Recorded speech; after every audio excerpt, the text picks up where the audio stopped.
Los hermanos que estuvimos el día de antier, estuvimos viendo algunos principios en la vida de Nehemías y la generación de Israel de aquella época, y vimos cómo hay varias cosas que en Nehemías nos muestran un poco el espíritu de Cristo, el amor de Cristo hacia su pueblo, la intercesión de Cristo hacia su pueblo.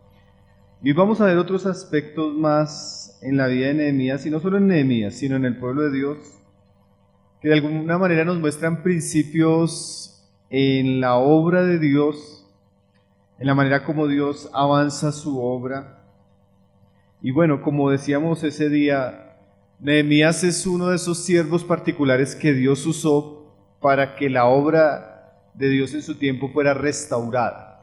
Entonces, la manera como asumió Nehemías el liderazgo de la nación, la manera como él trabajó, la manera como él estimuló al pueblo, y aún la manera, si el Señor lo permite, como vamos a ver mañana, como él enfrentó los enemigos, nos deja a nosotros mucha enseñanza de cómo nosotros deberíamos conducirnos en un tiempo donde Dios está restaurando su testimonio. Ayer vimos cómo Nehemías, al enterarse de la situación de caos, de ruina en Jerusalén, Nehemías ora por este pueblo y Nehemías pide a Dios. Y Dios le da la oportunidad de que el rey le conceda lo que Nehemías de alguna manera ya había planeado para hacer este trabajo. Entonces ya aquí en el capítulo 2, Nehemías ya está en Jerusalén. Y aquí es donde vamos a ver cómo comenzó la obra de restauración de los muros de la ciudad de Jerusalén, el trabajo que hizo todo el pueblo. Y vamos a ver solo algunos principios importantes ya estando Nehemías ahí en Jerusalén. Entonces vamos a leer capítulo 2 desde el verso 15. Entonces dice así: ahí ya Nehemías había viajado a Jerusalén, ya estaba en Jerusalén, y dice así, y subí de noche por el torrente y observé el muro y di la vuelta y entré por la puerta del valle y me volví. Entonces cuando usted lee los versos anteriores, usted se da cuenta que Nehemías llega a Jerusalén y él comienza a hacer un recorrido de noche con unos pocos. Dice ahí en el pasaje que él pasa por algunas de las partes de la ciudad, él pasó por el torrente, él observó el muro, él dio la vuelta y entró por la puerta del valle y me volví. Entonces, de alguna manera, como que Nehemías estaba corroborando las palabras que él había escuchado cuando estaba en Susa. A él le habían dicho que el muro estaba derribado, que algunas puertas estaban caídas. Entonces Nehemías comienza a recorrer de noche todo el lugar. Él comienza a mirar el muro, él comienza a ver las puertas, él comienza como a cerciorarse de cuál era la situación en la que se encontraba Jerusalén. Aquí nos vamos a dar cuenta, hermanos, que Nehemías de alguna manera él está recorriendo la tierra, recorriendo la ciudad y dándose cuenta un poco cuál es la situación.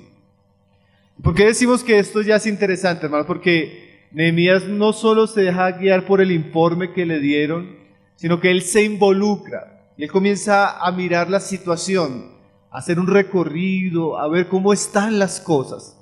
Y a mí esos pasajes me recuerdan, por ejemplo, cuando Jesús dice ahí que él recorría las aldeas, las ciudades, y después de estas frases que dice el Nuevo Testamento, dice que él tenía compasión por las multitudes, porque eran como ovejas que no tenían pastor. Entonces, de alguna manera, Jesús en su viajar, en su ir a las sinagogas, en ir en aldea, eso le permitía ver la condición espiritual del pueblo de Dios. Y de alguna manera Nehemías está haciendo eso. Nehemías está recorriendo y está viendo con sus propios ojos y apercibiéndose de qué está pasando. Hermanos, sí, eso ya nos debe llamar la atención, porque ¿cuántas personas vivían en Jerusalén? ¿Y cuántos de ellos habían notado la ruina?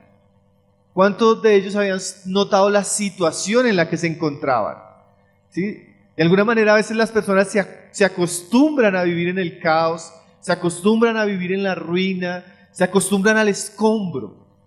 Yo no sé si usted pues, ha visto, ha vivido lugares donde el asunto se está construyendo, pero todavía está en ruina. Pero aún así la gente se acostumbra a vivir así. De alguna manera los habitantes de Jerusalén se acostumbraron a la ruina. Se acostumbraron que la ruina era como esa decoración de la ciudad. Los muros caídos, las puertas quemadas. Hermanos, y a veces Dios tiene que despertar nuestro corazón y abrir nuestros ojos para que nosotros podamos ver la condición espiritual en la que nos encontramos. La condición espiritual de la ciudad. Y recuerden que esa ciudad puede representar nuestra misma sociedad o la misma iglesia o nuestra propia vida espiritual o la situación de nuestra familia. A veces lo más terrible no es que las cosas estén mal, sino lo más terrible es que a veces ni nos damos cuenta de que las cosas están mal. A veces uno visita iglesias o habla con familias y uno se da cuenta que la situación está mal, pero ni siquiera ellos mismos se dan cuenta, hermanos. Uno se acostumbra a la ruina. Entonces Nehemías, él comienza a recorrer y él comienza a ver la situación. Él está involucrado, él está abriendo sus ojos. Hermano, y que Dios nos puede abrir los ojos. Que Dios nos puede abrir los ojos para ver cómo están las situaciones delante de Él. Para ver qué es lo que debemos hacer, qué es lo que en lo que estamos carentes, qué áreas de nuestra vida, de nuestra familia, de la iglesia tal vez están en ruina y necesitan ser restauradas. A veces lo que necesita ser restaurado puede ser el ministerio de la palabra, el ministerio de la adoración. A veces lo que vemos en ruina son las familias en la iglesia. A veces lo que vemos en ruina es la situación espiritual de los jóvenes. ¿Qué está en ruina, hermanos? ¿Qué está en crisis? ¿Qué está en una situación lamentable de oprobio? ¿Sí? Dios como que le dio esa capacidad, esa gracia espiritual a Nehemías para ver las necesidades, preocuparse por las necesidades, ir hasta allá. Él hasta ahora no está haciendo nada, ¿no? Él apenas está recorriendo, él está viendo, él se está dando cuenta. Y muchas veces antes de nosotros poder hacer, Dios comienza a mostrarnos las cosas así, nos permite ver, nos permite escuchar, nos permite percibir. Hermanos, y cuando Dios permite eso es por algo. Usted sí ha visto ese pasaje de Primera de Juan que dice: si ves a tu hermano pecando, que no sea un pecado de muerte, pedirás por él, y Dios librará a tu hermano. ¿Se han leído ese pasaje? Y lo interesante del pasaje es cuando, a mí me llama la atención, es que dice: si ves a tu hermano. Hay momentos donde ni siquiera uno lo está buscando y ¡pum! Vio el pecado, hermanos. Vio la ruina, vio la crisis, vio la necesidad. Hermanos, cuando Dios nos deja ver algo, una necesidad, algo que está en oprobio, algo que no está en su situación como debería estar, ya generalmente eso debería llamar la atención a nuestros corazones, hermanos. Porque generalmente, como decíamos la vez pasada, mucho del servicio que nosotros podemos hacer se va a basar en las necesidades que vemos. Cada necesidad, como decía un hermano, es una oportunidad. Una oportunidad para orar, una oportunidad para involucrarnos, una oportunidad para pedir sabiduría a Dios, una oportunidad para decir: Señor, heme aquí. Entonces Nehemías está viendo eso. Pero miren lo que sigue diciendo, dice en el verso siguiente: y no sabían los oficiales a dónde yo había ido, ni qué había hecho, ni hasta entonces lo había declarado yo a los judíos y sacerdotes, ni a los nobles y oficiales, ni a los demás que hacían la obra. Entonces en Nehemías vemos un hombre que él comienza a involucrarse, él comienza a mirar la situación, pero en este pasaje 16 especialmente, hermanos, vamos a ver un poco el carácter de Nehemías. Y esto que uno ve acá, hermano, a veces uno pasa muy rápido. Yo digo que a veces uno lee la Biblia muy rápido, y al leer la Biblia muy rápido no pierde la oportunidad de ver los detalles. Y los detalles en la palabra de Dios son muy importantes. Y él dice ahí que hasta ese momento él no le había declarado a nadie, ¿sí? No había dicho nada de lo que había en su corazón, ni sus oraciones, ni sus planes. Nadie lo sabía. El único que lo sabía era el rey, hermanos. ¿Y eso de qué nos habla? Eso nos habla un poco el carácter de Nehemías. Nehemías era un hombre en un sentido prudente. Era un hombre sabio. Era un hombre que estaba involucrado en su corazón delante de Dios en un trabajo que él tenía que hacer, pero él no se lo había comentado a nadie. ¿Usted puede imaginarse de eso, hermanos? Que hasta ese momento él no le había dicho nada a nadie. ¿Por qué? Posiblemente por sabiduría. Él ya había llegado a la ciudad, él había visto la ciudad, él ya había considerado las situaciones, pero él había guardado silencio.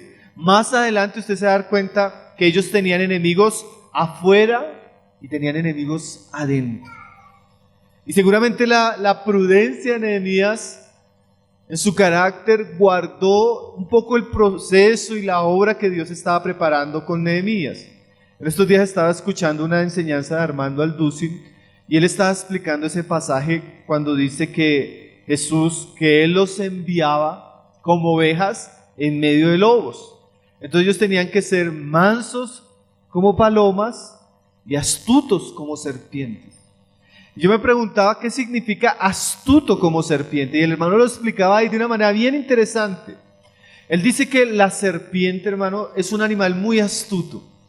Y astuto y prudente en el sentido de que es un animal que no ataca dos veces. La serpiente es tan astuta que ella espera el momento adecuado para que en el momento que ella ataque sea letal. No es como otros animales que van a... no, ella es muy sigilosa.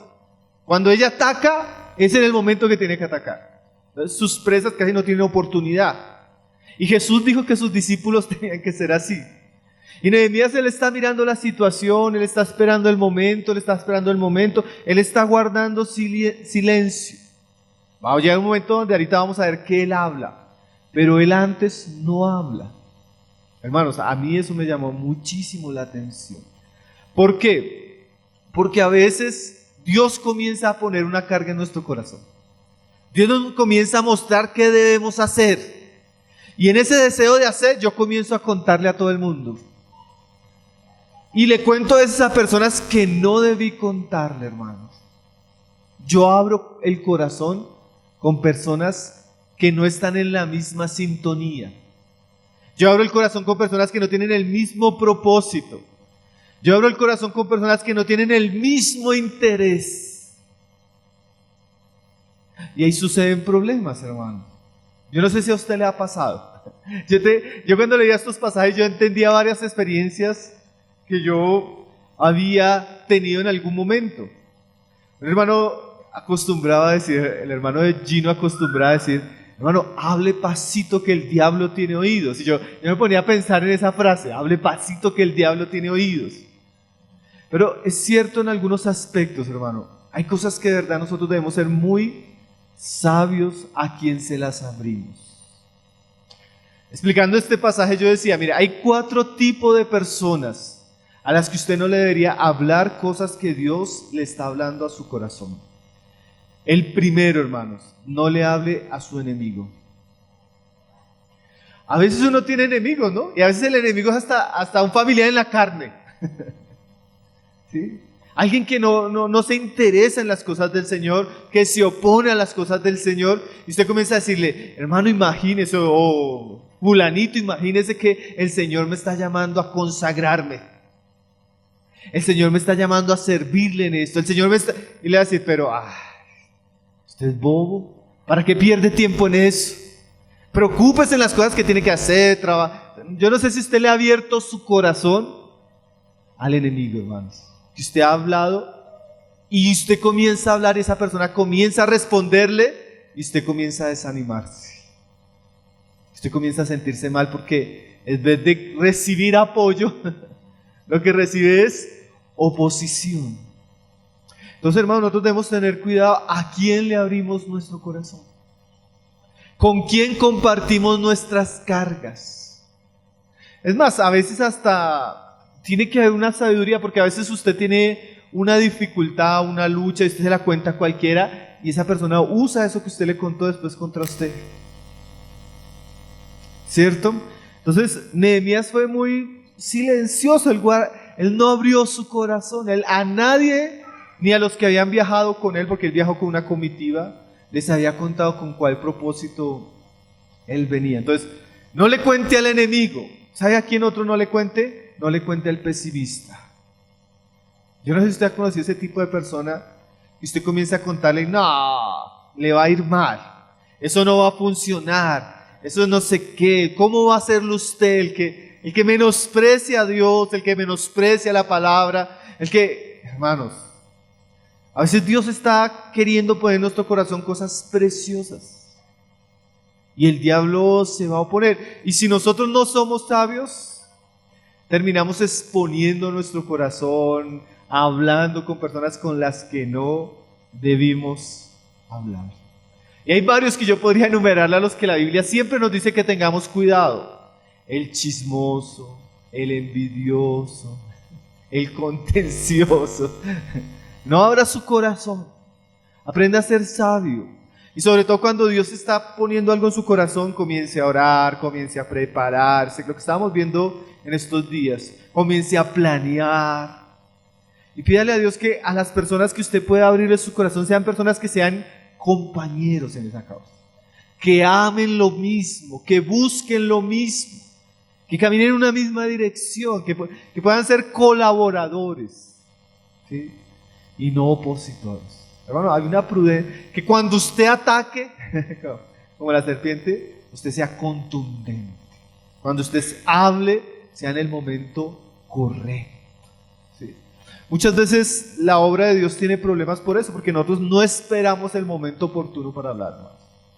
Hablamos antes de tiempo. ¿Sí? A veces uno dice, hermana, ¿y qué pasó? No, mi esposo se disgustó. ¿Por qué se disgustó? No, porque estábamos discutiendo y yo le dije que el Señor me había dicho que él tenía que hacer, y en medio de una discusión. No, hermana, ¿usted cómo le puede decir en medio de una discusión? Ahí él no lo va a escuchar, Entonces, a veces perdemos de alguna manera tiempo y oportunidades porque no esperamos el momento correcto y la manera correcta de hablar las cosas que el Señor está inquietándonos a hacer. Entonces, ahí en el verso 17 dice, les dije, después de guardar ese tiempo, de llegar, examinar, haber callado, ahora sí les va a hablar. Les dije pues, ¿vosotros veis el mal en que estamos? Que Jerusalén está desierta y sus puertas consumidas por el fuego. Venid y edifiquemos el muro de Jerusalén, y entonces, y no estemos más en oprobio. Hermanos, como yo les decía en estos días, Nehemías es un hombre particular porque él tuvo la capacidad no solo de hacer una obra para Dios, sino que para poder llevar a cabo esa obra, él tuvo que estimular al pueblo. Y esa es una de las grandes características de Nehemías. No que él solo oró, no solo él planificó, no solo él esperó el momento correcto, sino que cuando él habló, él tuvo la capacidad de influenciar a las personas para que estas personas se involucraran en la obra de Dios.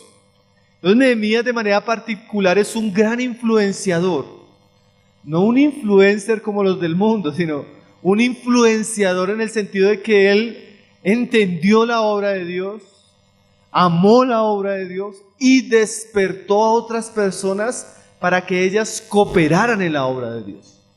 Y de alguna manera nosotros nos vamos a dar cuenta, hermanos, que se necesitan mucho personas así, personas que puedan recibir encargo de Dios, que puedan amar la obra de Dios, que puedan orar por la obra de Dios, pero que tengan la capacidad de despertar a los otros para cooperar en la obra de Dios.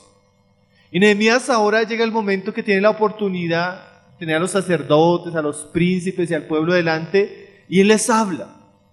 Y él les habla para animarlos a que comiencen a trabajar porque la situación está difícil. Hermano, y mucho de nuestro ministerio y aún del liderazgo espiritual en nosotros va a estar clasificado, o se va a poder ver en la medida que las personas responden a él. Nehemías no solo comienza una gran obra, sino aquellos que están ahí en medio del pueblo son despertados por sus palabras a trabajar. Y él les dice: venid y edifiquemos el muro de Jerusalén, y de nuevo estemos en oprobio. Nehemías sabía que para hacer esa obra necesitaba que el pueblo cooperara, necesitaba que el pueblo se despertara, necesitaba que el pueblo tomara acción. Hermanos, y en la iglesia, especialmente en la restauración del testimonio de Dios, siempre se va a requerir que Dios despierte al pueblo.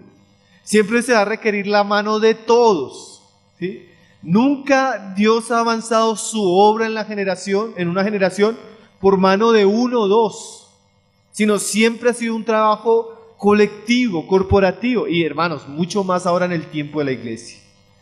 La iglesia siempre es descrita como una multitud, ¿sí? Un organismo que tiene muchos miembros, pero que funciona, ¿sí? En el cuerpo todos los miembros funcionan, y así debería ser la iglesia.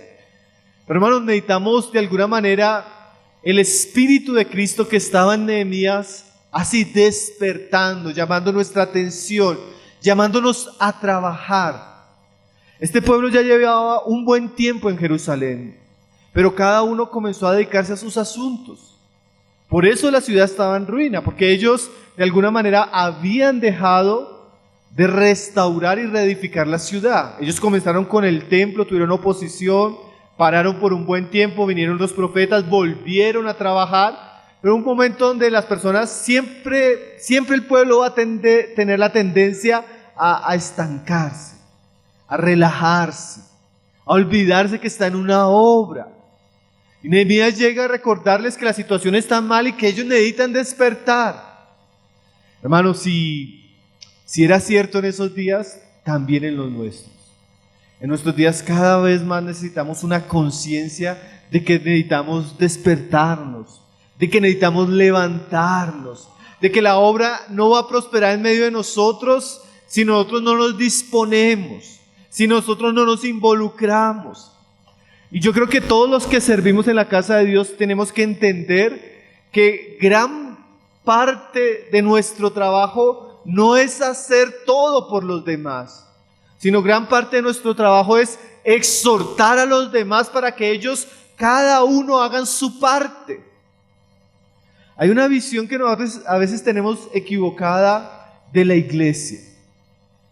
Y es la visión de que, un hermano decía, a veces nosotros tenemos la visión de que la iglesia es como un transporte público al que yo me subo, pago, y el conductor es el que dirige. Y él decía, y el conductor es el pastor. Entonces yo voy a la iglesia, le pago al pastor y el pastor hace todo. Pero esa no es la idea de iglesia.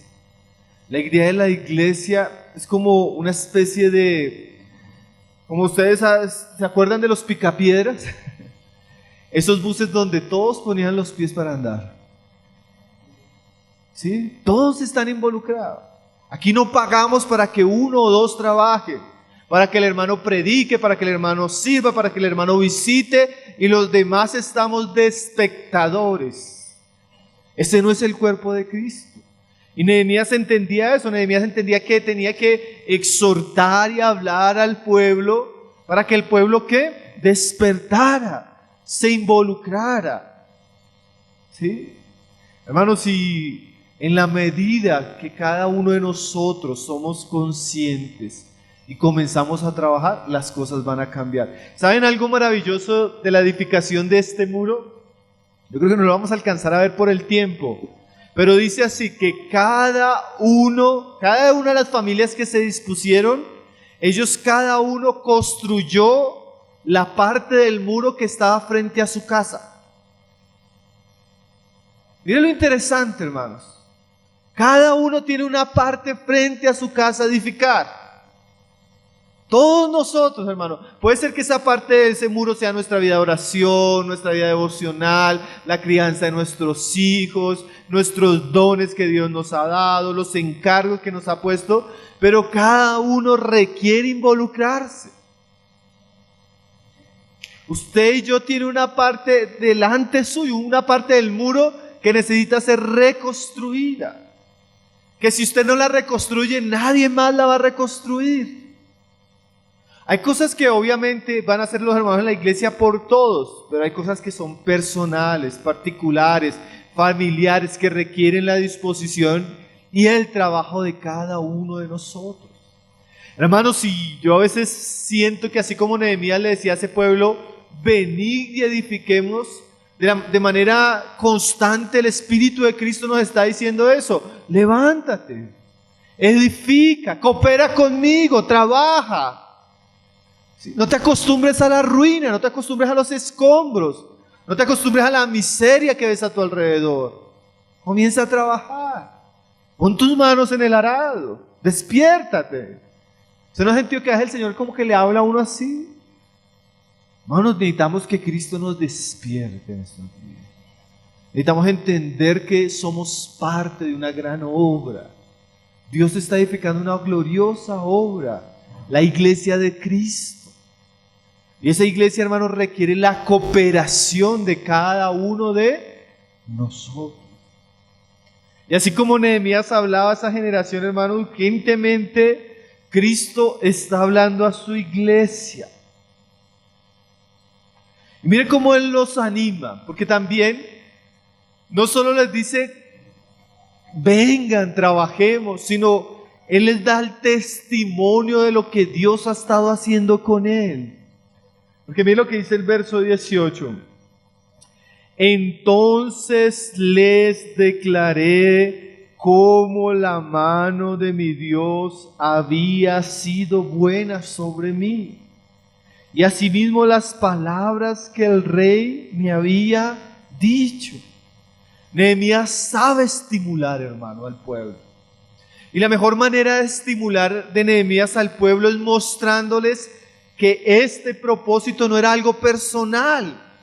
Era Dios quien había puesto este encargo, era Dios que lo había llevado a orar, era Dios que había tocado al rey y le había provisto todo lo que necesitaban. Ellos necesitaban ese ánimo que trae el saber que Dios está actuando, que Dios está obrando, que Dios está haciendo algo con nosotros, hermanos. Alguien decía que cada vez más urgentemente necesitamos ver hombres y mujeres que Dios está llamando, que Dios está usando, que Dios está levantando, que Dios está respaldando y que haya evidencia de eso. Como cuando el Señor le dijo a Josué, después de que muere Moisés, el Señor le dice a Josué, Josué, yo voy a estar contigo y nada va a prosperar contra ti. De la manera que estuve con Moisés, estaré contigo. Y de alguna manera cuando Nehemías comienza a contarle al pueblo, el pueblo se está dando cuenta que Dios está en esta situación, que Dios ha abierto puertas, que Dios ha dado la provisión, que Dios le ha dado un encargo a Nehemías, hermano. Hermanos, y como decíamos anteriormente, Nehemías representa a Cristo. Y así como Dios respaldó a Nehemías, hermano, Dios respaldó a su Hijo Jesucristo resucitándolo de los muertos, ascendiéndolo a la gloria, haciendo que su evangelio sea predicado en toda la tierra y haya llegado hasta nosotros. Nosotros tenemos un gran líder sentado a la diestra del Padre que está edificando una gran obra. Y en base a Él, a su obra, podemos responder y saber que el proyecto en el que nos estamos involucrando no va a ser detenido. La obra que Cristo comenzó, Él la va a terminar. Él va a estar con nosotros todos los días. Las puertas del Hades no van a prevalecer, hermanos. Y así como ese pueblo se animó al ver a Nehemías, Hermanos, nosotros necesitamos volver nuestra mirada a Cristo exaltado y glorificado y tomar ánimo, tomar fuerzas y levantarnos, hermano.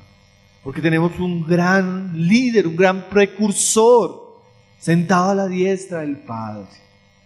Hermanos, dice Pablo en Romanos, si Dios por nosotros, hermano, ¿quién contra nosotros? Nosotros necesitamos llenarnos de fe, de esperanza, de expectativa, de buen ánimo. Vamos, se requiere mucho buen ánimo para cooperar en la obra de Dios. Y ese buen ánimo siempre va a venir de escuchar la palabra de Cristo, de ver su obra, de escuchar su llamado, de involucrarnos en su causa. Entonces, él comenzó a declararle cómo la mano de Dios había estado con él. Hermanos, y cuando nosotros vemos cómo la mano de Dios estuvo con nuestro Señor Jesús, en su obra, en su ministerio, en su muerte, en su resurrección, cómo la obra de Dios ha avanzado a pesar de la historia, a pesar de los desafíos, cómo Cristo sigue edificando su iglesia, eso nos debe llevar a responder como respondió el pueblo. Porque mire cómo respondió el pueblo, y dijeron, ahí en el verso 18, levantémonos y edifiquemos. Así esforzaron sus manos para bien. Entonces la respuesta del pueblo, hermano, fue algo maravilloso. Porque ellos, al escuchar lo que Nehemías les está diciendo, es como que despertaron y dijeron, sí, levantémonos y edifiquemos. ¿Qué significa levantémonos, hermano? Este verbo en el hebreo da la idea de estar quieto y comenzar a llevar a cabo una acción. ¿Sí? Este pueblo estaba en sus asuntos. Este pueblo estaba preocupado en sus quehaceres, en sus trabajos, en sus luchas. Y este pueblo no se da cuenta que delante de ellos había una gran obra por hacer. Pero una vez escuchan a Nehemías, ellos son conscientes que tienen que levantarse. Son conscientes que tienen que disponerse. Son conscientes que tienen que entrar a la acción. Hermanos, y eso es tan importante en la vida cristiana. Pablo le dice a Tito que enseñándoles, hablando del trabajo que él tenía que hacer en Creta, que fuimos salvos por gracias, por medio de la fe. Pero dice Pablo a Tito, pero enséñales a los que son salvos a que ellos sean celosos de buenas obras. Hermanos, un pueblo despierto, un pueblo cristiano, avivado, que ama a Cristo, es un pueblo que tiene esa disposición a levantarse, a cooperar, a trabajar, a involucrar sus manos. Yo no sé si usted hasta el día de hoy está en ese estado de vida cristiana de solo venir a recibir. Le gustan las reuniones, le gusta la palabra, le gusta la alabanza, pero usted solo es espectador, hermano. ¿Saben qué, hermanos? En la iglesia necesitamos más personas como este pueblo que se levanten, que estén dispuestos a cooperar, que estén dispuestos a participar.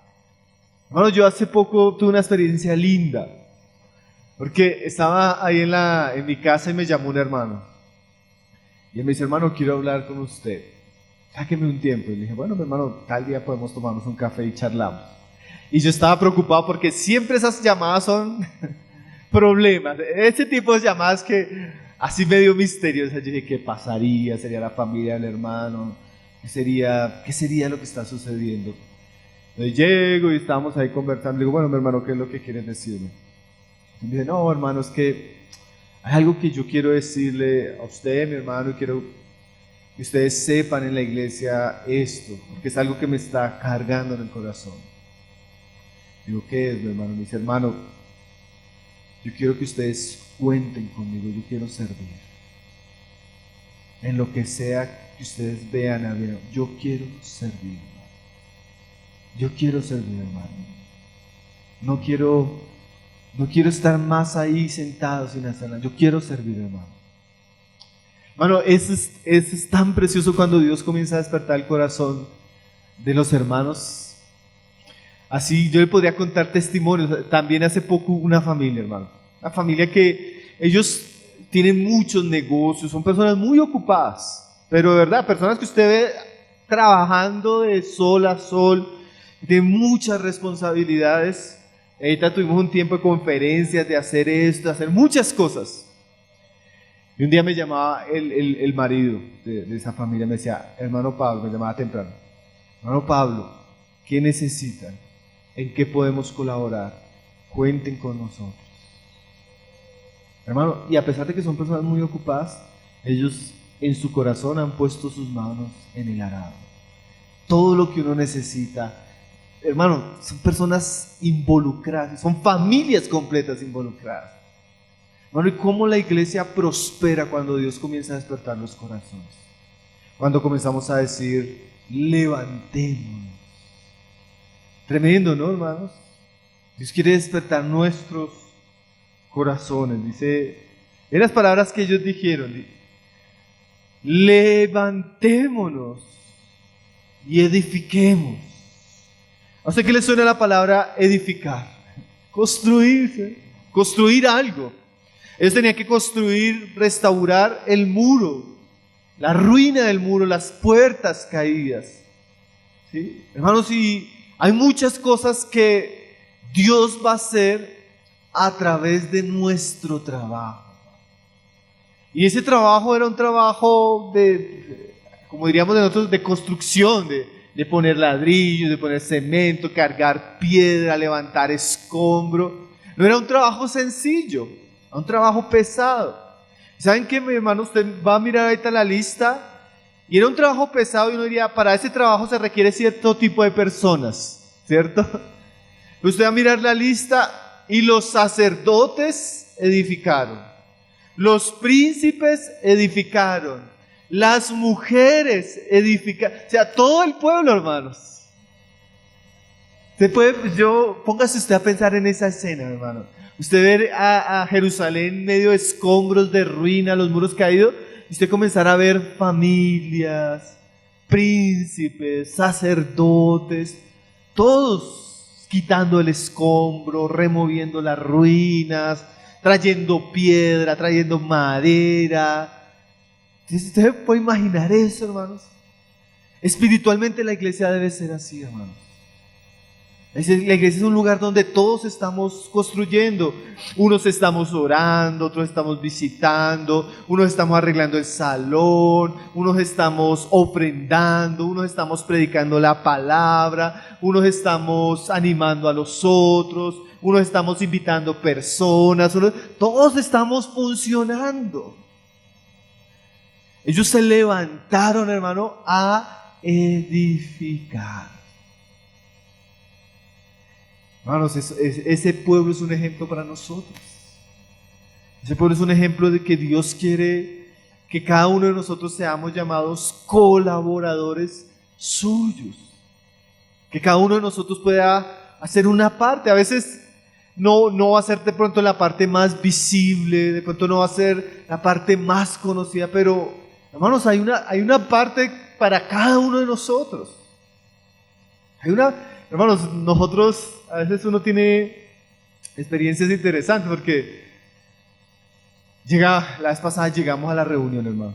Así llegamos el domingo y íbamos a cantar.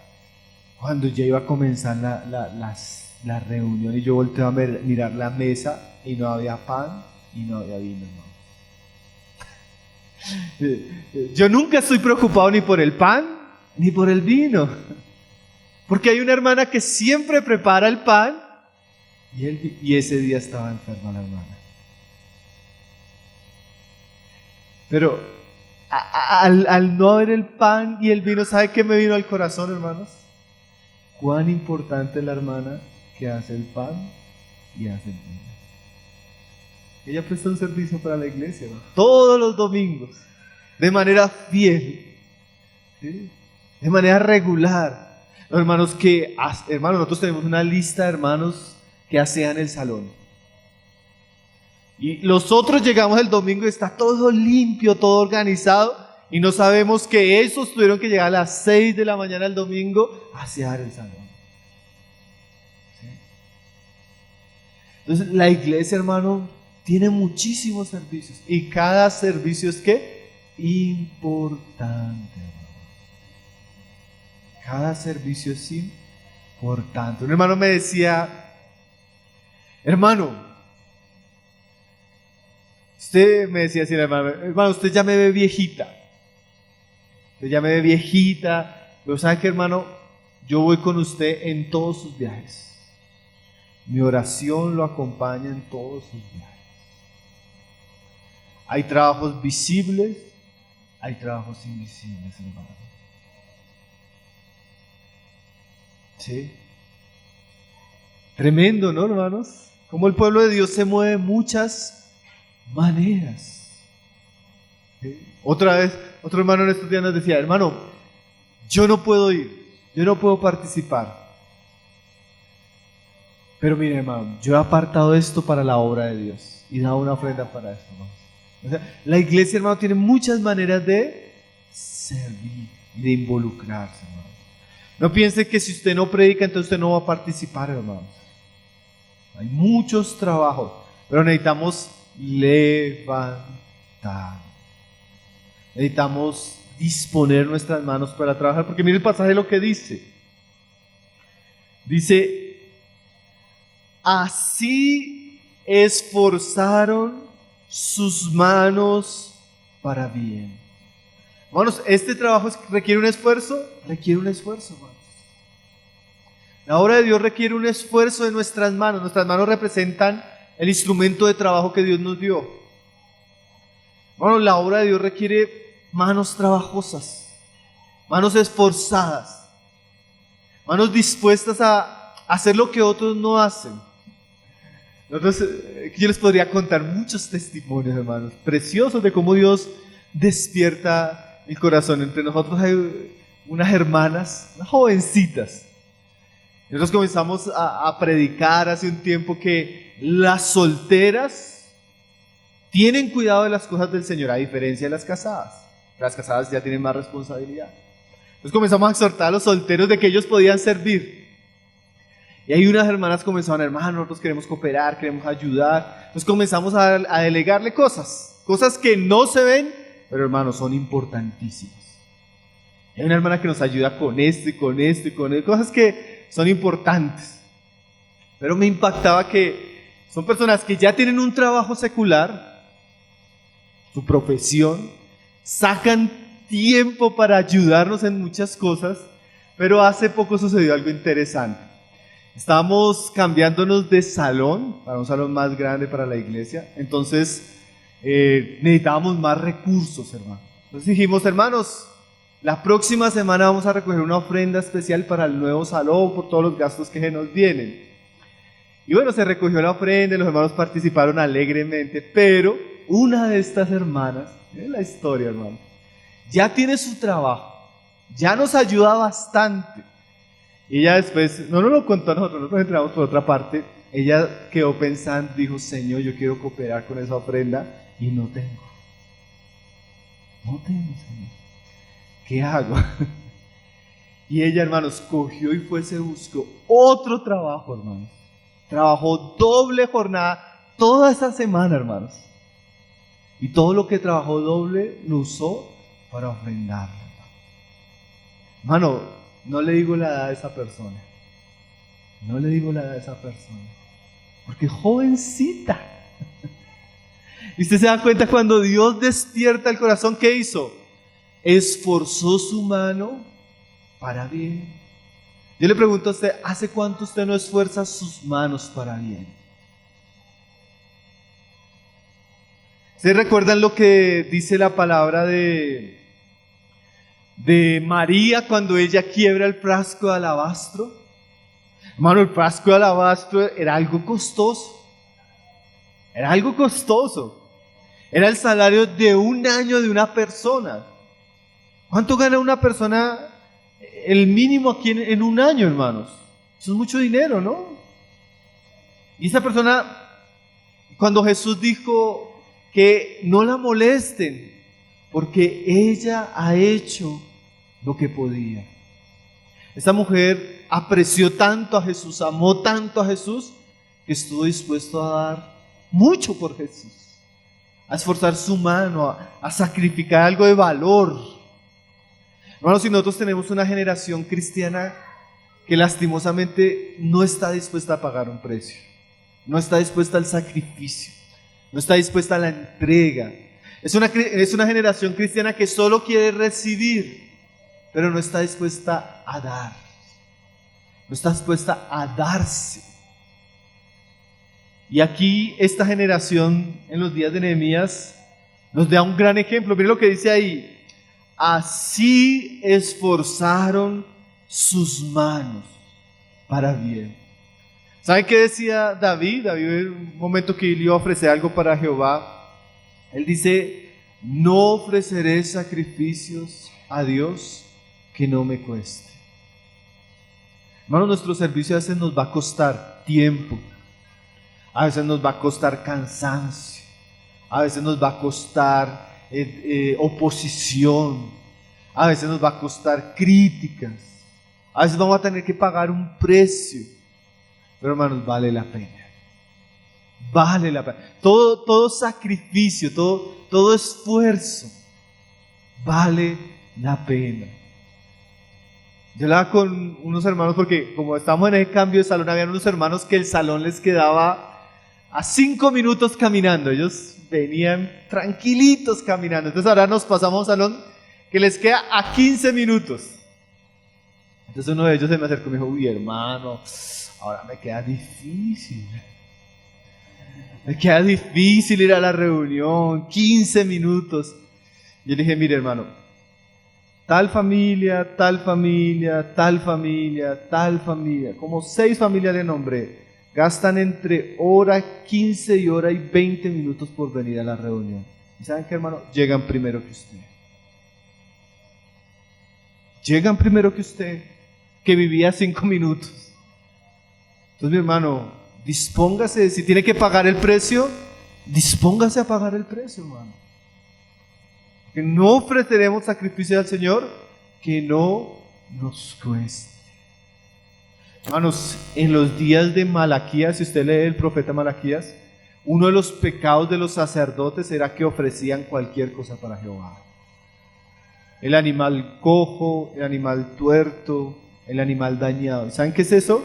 Ese tipo de sacrificio a Dios que no tiene valor. Este pueblo dice ahí: así esforzaron sus manos para bien. Hermano, y el capítulo 3 es un detalle de ese esfuerzo que ellos hicieron. Podemos leerlo y usted se da cuenta que ellos comenzaron una obra grande, una obra que les requería mucho tiempo, mucho esfuerzo, una obra peligrosa, porque mañana vamos a ver un poco los enemigos que ellos enfrentaron. Pero mire cómo se registra eso en el capítulo 3. Solo así rápidamente para ver usted cómo esto quedó registrado. Dice en el verso 1, capítulo 3, verso 1: entonces se levantó el sumo sacerdote Eliasib con sus hermanos los sacerdotes. Capítulo 3, verso 2: junto a ella edificaron los varones de Jericó, luego edificó Zacur, hijo de Inri. Verso 3: los hijos de Sena edificaron las puertas del pescado. Verso 4: junto a ellos restauró Meromoc, hijo de Urías, hijo de Cos, y al lado de ellos restauró Mesulán, hijo de Berequías, hijo de Mesabeel. Junto a ellos restauró Sadoc, hijo de Baana. Ahora usted va a encontrar una lista de nombres. Cuando uno lee esos nombres, a uno le da hasta pereza leer esos nombres, hermano. Uno como que comienza a acelerar, ¿cierto? Uno como que le da afán de terminar esos capítulos rápido. Yo me ponía a pensar, ¿por qué Dios dejó esos nombres en su palabra inspirada, hermano? ¿Saben por qué, hermanos? Porque Dios quiso dejar un memorial de cada uno de los hombres, de cada una de las familias, de cada una de las personas que se dispusieron a hacer la obra de Dios. Hermanos, y esta Jerusalén es una figura de la Jerusalén celestial. Y cuando usted va a Apocalipsis, hermano, y usted ve la Jerusalén celestial, usted se ha notado que en las puertas aparecen también unos nombres? Hermano, yo creo, por la tipología y por lo que dice Apocalipsis, que esa nueva Jerusalén es la iglesia de Dios y que esa se está edificando, hermano. Y que en cada una de las partes de esa ciudad va a aparecer el nombre de aquellos que edificaron. Y la pregunta va a ser, ¿será que mi nombre va a aparecer ahí como uno de los que cooperó en esa edificación? ¿Será que nuestros nombres van a aparecer ahí, hermanos? Esta lista que nos parece aburrida, hermanos, para Dios no es solo una lista. Es el recordatorio de una generación que se dispuso para hacer la obra de Dios en sus tiempos. Hermanos, que se diga, en Bogotá se levantaron y edificaron fulano, sutano, la familia de tal, la familia. Pero que también se diga en Moyocota. Se levantaron y edificaron sutano y la familia de sutano y los hijos de sutano. Hermanos, que nos podamos levantar a edificar y que nuestros nombres queden como aquellos que fueron cooperadores del Cordero. En medio de esta lista preciosa, hermano, hay un paréntesis triste, hermanos, que yo solo quiero que lo leamos. Ahí en el verso siguiente, por eso paré ahí. Dice en el verso 5, dice, e inmediatamente a ellos restauraron los tecoitas. Pero mire ese pero. Pero sus grandes no se prestaron para ayudar a la obra de su Señor. Hermano, yo cuando estaba estudiando ese versículo, yo decía, no había necesidad de decir eso. Porque se está diciendo todos los que cooperaron, tales cooperaron, tales cooperaron, tales cooperaron. Pero hay un paréntesis también que tiene una gran enseñanza para nosotros. En medio de esa gran obra, los príncipes de los tecoitas, o sea, los principales entre ellos, dice ahí, no se dispusieron para colaborar con la obra del Señor. Qué verso serio, ¿no, hermanos? Que en medio de un pueblo que está comprometido, siempre van a haber personas que no se disponen, hermanos. Siempre van a haber personas que no quieren trabajar. Siempre van a haber personas que no van a querer participar, hermanos. Pero que eso que se dice de los tecoitas no se diga de nosotros. Yo estudié ese versículo a profundidad con la iglesia en Ciudad Bolívar y yo decía, ¿qué causaría que los tecoitas no se involucraran? Dice ahí que ellos eran príncipes. No sabemos si estaban como la parábola que Jesús dice. No sabemos si estaban comprando una nueva hacienda. No sabemos si se acababan de casar. No sabemos si tenían una yunta de bueyes nueva. ¿Te acuerdas la parábola? Que eso fueron disculpas con las cuales las personas no vinieron, hermanos. Nosotros debemos cuidar todo aquello que distraiga nuestro corazón. Todo aquello que no nos permite involucrarnos.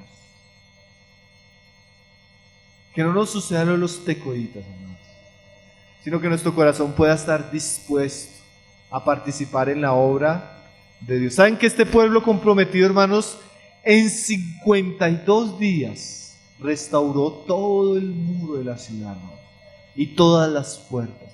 Eso fue un trabajo, eso fue una maratón de trabajo, hermanos. ¿Pero por qué lo pudieron llevar a cabo?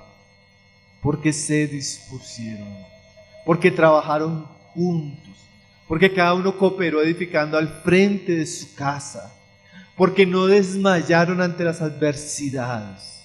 Entonces, hermanos, esto es un gran ejemplo de que cuando nosotros nos disponemos a Cristo, a su palabra, podemos llevar a cabo la obra que Él nos ha encomendado.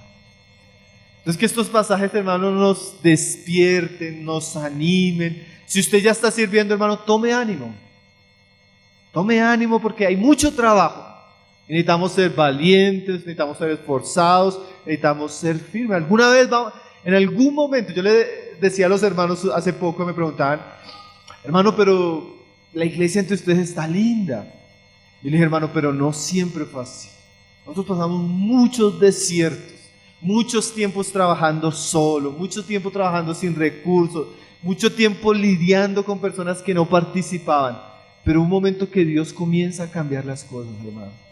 Que Dios comienza a traer familias, hermanos que participan, que Dios comienza a bendecir, a añadir y comienza a respaldar. Entonces, no perdamos el buen ánimo, mi hermano, porque la obra que Cristo está edificando, Él la va a terminar. Que nuestros nombres se encuentren en la lista de aquellos que participan en aquella obra para gloria de nuestro Señor Jesucristo. Amén, mis hermanos, vamos a dejar hasta ahí. Mañana vamos a ver un poco de la oposición, porque todo esto no fue fácil, hermano. Pero por la gracia de Dios vamos a ver cómo este pueblo también supo sobreponerse a las dificultades que vivieron en este trabajo. Amén. Vamos a dar gracias al Señor, mis hermanos, ahora por esta palabra. Señor, te damos gracias, Señor, porque tú usas tu palabra, Señor, para darnos ánimo, Señor. Tú usas tu palabra para despertarnos, Señor. Tú usas tu palabra para llamar nuestra atención, Señor. Señor, no queremos ser oidores olvidadizos, Señor, sino queremos que nuestro corazón se despierte, Señor. Que nuestras manos se involucren, Señor. Yo oro por la vida de cada uno de mis hermanos hoy aquí reunidos, Señor. Tú conoces sus vidas, sus situaciones, sus desafíos, Señor. Yo oro para que tu Espíritu, Señor, pueda despertarnos y hacer de cada uno de nosotros siervos y siervas tuyas, Señor. Que la obra que tú estás edificando en estos tiempos, en estos lugares, Señor, pueda ser avivada, pueda prosperar, pueda dar muchos frutos, Señor, para tu gloria, Señor. Señor, mira estos días que tu iglesia está preparando, este tiempo de comunión. Mira a todos los hermanos que van a llegar. Mira las cosas que tú nos vas a hablar, Señor. Oramos para que este tiempo sea un tiempo para despertarnos, Señor, para animarnos, para consolarnos, para fortalecernos, Señor. Tú sabes que necesitamos de tu Espíritu, de tu gracia derramada en nuestros corazones, Señor. Tú conoces el que está afligido, el que está en pruebas, el que está en desánimo, Señor. Aún los que tal vez no pudieron venir hoy, Señor. Oramos para que tu Espíritu avive los corazones. Oramos para que tú derrames de tus dones, de tus ministerios, de tus operaciones en medio de tu pueblo, Señor. Señor, usa este tiempo para derramar tu gracia, Señor, abundantemente, Señor. Y que tu nombre sea glorificado en medio de tu pueblo, Señor. Te alabamos, te exaltamos, Señor. Te damos gracias, Señor, por la oportunidad que nos das de estar juntos, Señor. En torno a ti, en torno a tu palabra, Señor. Te bendecimos. Gloria y honra a ti, Señor Jesús.